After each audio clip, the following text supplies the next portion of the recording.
saw him by the door a minute ago. All right, but that's not you. That's not you. And to all of you, thank you all for coming out tonight. So where do I start? See, everybody's got a book. All right. Has anybody read any of the book yet? Yeah, you read the whole thing? You just started. All right, it's good. It's juicy. It's juicy. Okay, yeah, well, let me start. Yeah, the first book, this is the third in a series. As most of you know, those who do not know, this is the third in a series following one Tennyson Hardwick, who's the central character. The first book was Casanegra. The second book is In the Night of the Heat. And the third one is From Cape Town with Love. Now, this is very much a collaboration. There's a literary term that people use, and it's called a ghostwriter, using a ghostwriter. And oftentimes celebrities will come out with books and they'll have just their name up on the cover, like they did all the work themselves. I'm a firm believer of giving credit where credit is due and just being real about it. I produce this series of books. I present this series of books. The books are written by Tananarive Due, you see the names on the cover, and her husband, Stephen Barnes. That's their picture on the back. So what happened was, I'll tell you a little short story. How many of you have heard of or read other books by Tananarive Due? Okay, she's one of my favorite authors ever. She wrote a book called My Soul to Keep about 10, 12 years ago. When I read the book, I was blown away by it. I bought the rights to the book, set the book up at Fox Searchlight, a movie studio in Hollywood, to turn it into a movie. Here we are 7, 8 years later. Haven't seen the movie yet. We actually have a second book of hers called The Good House. That's a haunted house movie. Set up at Fox Searchlight. Haven't seen the movie yet. So I started getting frustrated because I personally love going to books. Because I love to read and finding great stories and great characters, great character development, and trying to turn those into films. So I thought, why not just go to something I respect, like Tananarive Due and her husband, Stephen Barnes, and let's create something together. My pitch to them was, look here, you do books, I do movies and television. Why don't we create do a collaboration together, a character I want to play, a story that you guys want to write. And that's what started 3 years ago. So this is the culmination. This is the third in a long series of books. As long as you guys keep coming and keep reading, there'll be more. There'll definitely be more. As long as you keep reading them, we'll keep making more. So that's how our collaboration works. And usually people all want to know how the process works. And Tananarive usually writes the first draft. Let me back up a little bit. Actually, 3 years ago, we sat down and kind of plotted out what the first 10 books would look like. Just basic overview stories. And just thematically, we wanted each one to be like a multimedia experience. So from the outset, we thought, let's do a book that can be turned into a movie right away. So each title is a takeoff of a movie, like a vintage film, like Casanegra, Casablanca, In the Night of the Heat, In the Heat of the Night. From Cape Town with Love is a takeoff from a famous James Bond movie, From Russia with Love. I'm going to talk to you a little bit about a new thing called a book, which is a B-O-O-K, a visual book. So I'll tell you about that in a second. But that's basically kind of how we started, how we got together. And Tananarive Due, Stephen, by the way, send the regards. I just talked to Tananarive in the car, so she says hello to everybody.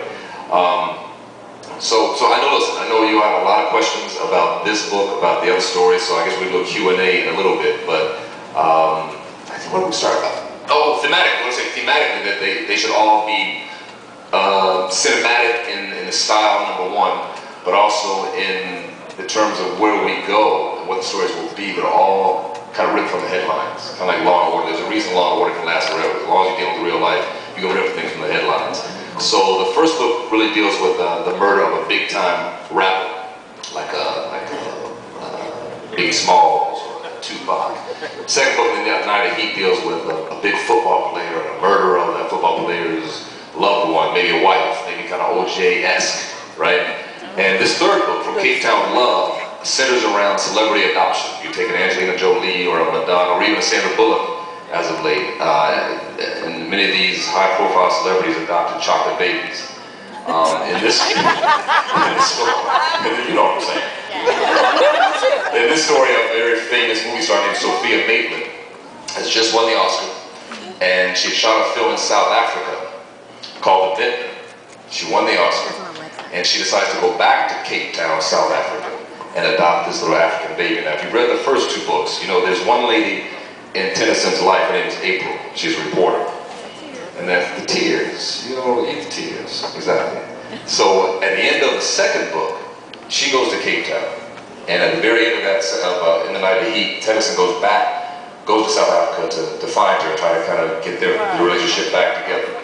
So that's where we start the third book. So while he's there trying to deal with April, Sophia Maitland is in Cape Town, South Africa, and she wants to go to this orphanage to kind of find these young, a baby to adopt. And her agent calls Tennyson. Now, if you've read the other books, Tennyson's done some bodyguard work. So he basically is going to be her bodyguard. She goes into the townships and into this foster center to find this child. So fast forward, I'm not going to give you all the details, but fast forward to Beverly Hills a few months later, she adopts this little baby. And she's having a big birthday party in Beverly Hills for this little South African baby. Nandi is her name. That child, Nandi, is kidnapped under Tennyson's watch. So the thrust of this book is really Tennyson trying to find this little South African baby. And finding her, he saves a little bit of himself. So this is very much in many ways a story of redemption from the very beginning. This man, Tennyson, has had a checkered past. I see some young people now, I just don't want to get too heavy with him. But he sold some parts of himself in the past for money to some very wealthy Beverly Hills wives. You understand? But when we meet him in the first book, you meet a 40-year-old man who's done that. And when you do that, really on the surface, a lot of guys will say, well, you get paid to do that with beautiful women? It sounds like it might be a fun or exciting type thing, but really the truth of the matter is, there's a price to pay for that. So when we meet him in the first book, it's very much a man who's been broken and trying to put those pieces back together. He's lost his soul. He sold his soul to do this. So he's trying to find himself. It's very much a story of a man finding redemption. Now that said, it also has all the trappings of an action character. He's a martial artist as well. It's fast-paced. This book, more than any of the other ones, takes us outside of Hollywood, of course, to Cape Town, but it has more of an international backdrop, more of an international flavor. And it's incredible. I mean, all three of us feel it, even though we love very much these first two books. We hope you do too with this third one, because we all evolve, we all mature and grow. We think it's the best one yet, so we hope you feel the same way. So let me tell you something about something called a book. Have any of y'all heard of a book? Yes. A visual book, V-O-O-K? Yes. Who has? What you know about a book? Tell me. I saw you on Wendy Williams. You saw me on Wendy Williams? Anybody else? I saw you on the Today Show. You saw the Today Show. Okay, well, look here. Let me explain to y'all. A book is a brand new thing. Now here we are in a bookstore. I hope people will always read books. I really do. But what's happening now is not unlike the advent of television in the 1950s. People thought when the television came and people could watch movies and television in their living room, they would never go to the movie theater. And then movies would go away. That, of course, didn't work, obviously, because that's a different experience. To read a novel is one experience. I happen to be very tactile. I like to hold things, I like to touch things, I like to sit in the corner, you know what I'm saying, and turn the pages. But more and more people, as you know, are reading books and magazines and newspapers online, either on their Kindles or their iPads or their iPhones. And that's a transition that's kind of happening in our society right now. So a book, in short, is a way to read a book where you can read it and watch it. So you can read the text, you can either download it from your computer, go to book.com, download it from your computer, or you can download it into your iPad or your iPhone. As you read it, every once in a while you'll see a little video strip, little icon, you push play, and that scene comes to life for a minute or 2 minutes, and it's to me, it's like it's a glimpse inside what the movie could be.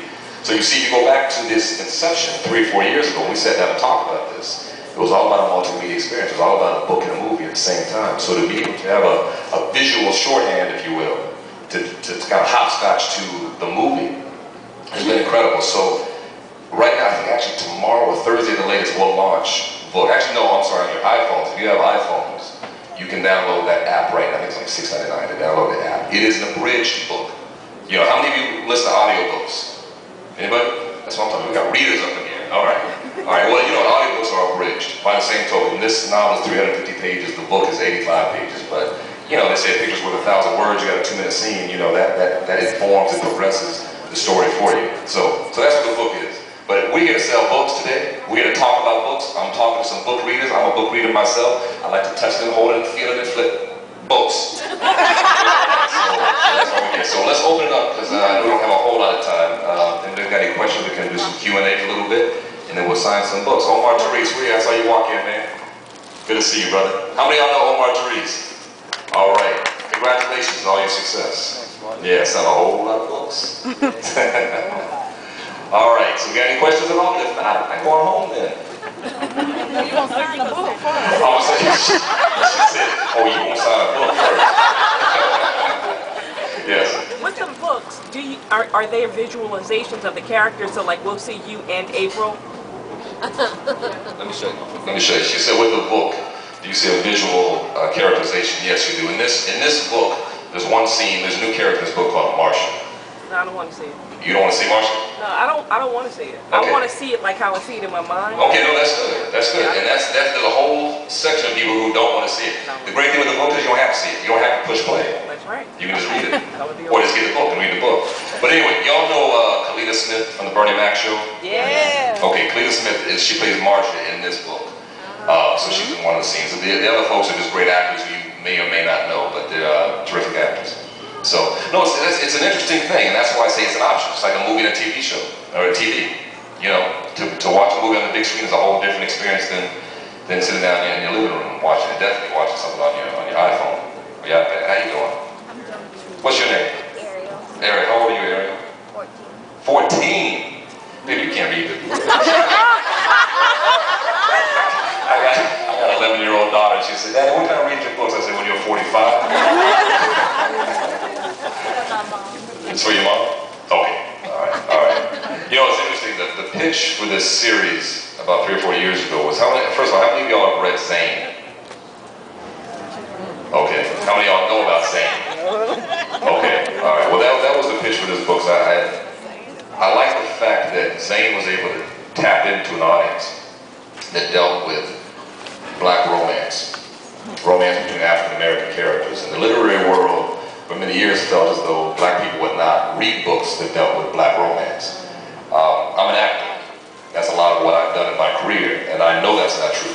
And she knew that was not true in the literary world, so she blew that wide open. But what I also wanted to do was kind of take that and give it a whole nother context of something that, you know, guys would like, something more complex than just romance. I don't read romance novels. This series is not romance novels. Like I said, this is an action hero. It's Shaft meets Jason Bourne. You know, Shaft meets James Bond. That's who Tennyson Hardwick is. So you know what I'm saying? Exactly. And that was part of it too. From the very beginning, we said, let's create something, a complex character that everybody can relate to, but that does things and says things and acts in such a way where, you know, the fellas kind of like, okay, all right, okay, I'm at that cat, you know. All right, so that's Tennyson Hardwick. What's your name? Trudy. Trudy? Nice to meet you, Trudy. Have you read? I see you got your Casanova book. You read that? So you haven't read it yet? You just started. Okay, all right. Well, welcome to the party. Welcome to the party. All right. Any other questions before we start signing some books? Actually, Yes. I've gotten a lot of questions Jacqueline. about the events. Can you just talk a little bit, because I know that you're going to be on it, but they have had a lot of questions in both cities. Sure. Thank you for that question. The event is a brand new series on NBC that I'll be in starting in the fall. We shot the pilot at NBC, just picked it up, last week, as a matter of fact. But it's, how many of you like 24 or Lost? That's you? Trying to get home. All right, well listen, if you like those shows, you're gonna love The Event. The Event is a mix between 24 and Lost, and it's a political conspiracy thriller like 24, but it has science fiction undertones. I have the great honor to play the President of the United States. You know what I'm saying?